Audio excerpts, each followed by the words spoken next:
ई रूपी सुनिश्चित करने वाला है। कोई अब अगर चाहेगा कि वो वृद्धाश्रम में 20 नए बेड लगवाना चाहता है तो ई रूपी वाउचर उसकी मदद करेगा। कोई किसी क्षेत्र में 50 गरीबों के लिए भोजन की व्यवस्था करना चाहता है तो ई रूपी वाउचर उसकी मदद करेगा। अगर कोई गौशाला में चारे की व्यवस्था करना चाहता है तो ई रूपी वाउचर उसकी भी मदद करेगा।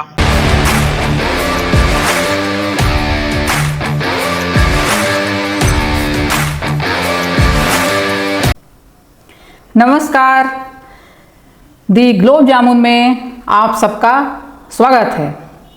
दोस्तों, कल यानी 2 अगस्त को प्रधानमंत्री श्री नरेंद्र मोदी जी ने ई रूपी लॉन्च किया है। वैसे तो debit card, credit card, e wallet, UPI पहले से ही मौजूद हैं, तो ई रूपी की क्या ज़रूरत पड़ गई, आइए जानते हैं। ई रूपी डिजिटल तरीके से पेमेंट करने का एक माध्यम है, पर यहाँ वाउचर का इस्तेमाल होगा, या आसान भाषा में कहें तो आपको बैंक से प्रीपेड गिफ्ट कार्ड जैसा वाउचर जारी होगा, जिसे रिसीव करने वाला मनुष्य उसे अपनी ज़रूरत के लिए ही यूज करेगा। इसके लिए इंटरनेट और बैंक अकाउंट की ज़रूरत नहीं होगी। उदाहरण के लिए मान लीजिए कि सरकार बीज और खाद खरीदने के लिए किसानों को पैसा देना चाहती है। आमतौर पर सरकार किसानों के अकाउंट में पैसे डाल देती है, पर किसान उस पैसे से खाद और बीज ही खरीदे ये जरूरी नहीं होता। किसान उन पैसों को किसी और काम में लगाएं या जो भी करें, ऐसे में ही ई रूपी काम आएगा।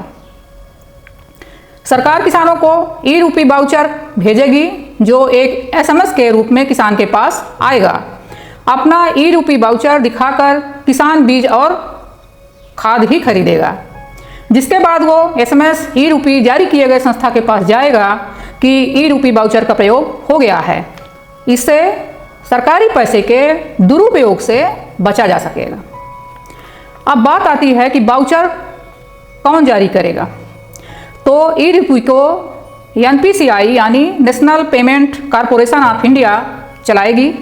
अगर किसी कॉरपोरेट या सरकारी संस्था को ई रूपी वाउचर जारी करना है तो उन्हें पार्टनर बैंक से संपर्क करना होगा।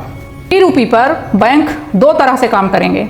एक वो बैंक जो ई रूपी वाउचर जारी करेंगे, दूसरे वो जो इन्हें स्वीकार करेंगे। फिलहाल 2 बैंक ऐसे हैं जो ई रूपी को सपोर्ट करेंगे। हालांकि आम लोगों को ई रूपी भेजने के झंझट में पड़ने की ज़रूरत नहीं है, क्योंकि वो जब किसी को पैसे भेजते हैं तो जांच पड़ताल कर ही लेते हैं।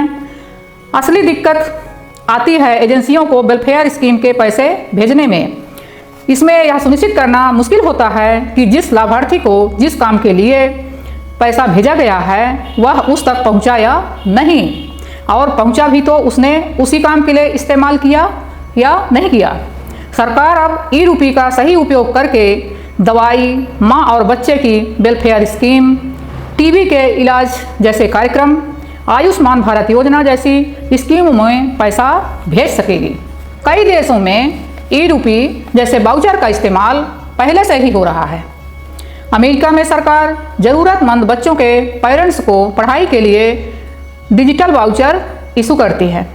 मतलब अगर फीस जमा करनी हो तो उसका वाउचर सरकार भेज देती है।